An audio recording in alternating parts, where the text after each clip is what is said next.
having a beaker with some ice cubes, and I have a flask where I have put an inflated balloon onto it. Now this whole flask on which I have tied an inflated balloon, I am keeping that flask in that ice cube.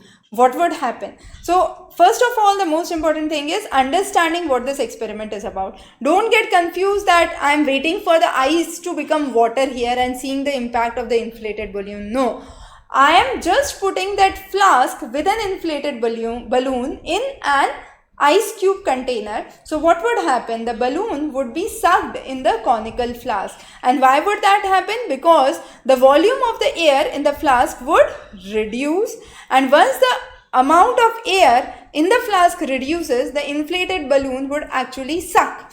And this is the right option here. Very, very important question. That is because I am putting it in the cold ice cubes, and that would be the reason that the volume of the air within the flask would shrink, and this would cause the balloon to deflate or reduce or shrink. The next question that we would understand is another important problem. So here Vijay has 5 marbles. He has a container whose volume he knows is 250 centimeter cube. Now he has to find the volume of the 5 marbles. What he can do? First of all, the 250 centimeter cube volume he knows. So what he would do is he would put the 5 marbles here. Now he would fill the water up to the brim. So the remaining portion he fills it with the water.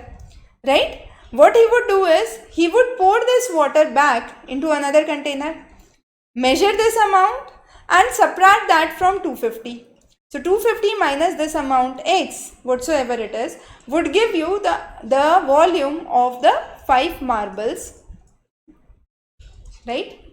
So what would be the process? The correct order, the correct steps are being asked. So first of all, we take all the marbles in the container.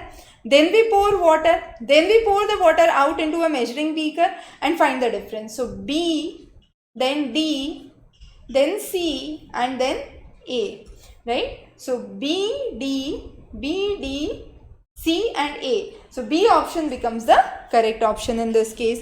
Another interesting problem that was asked. So again a logical problem. Note, don't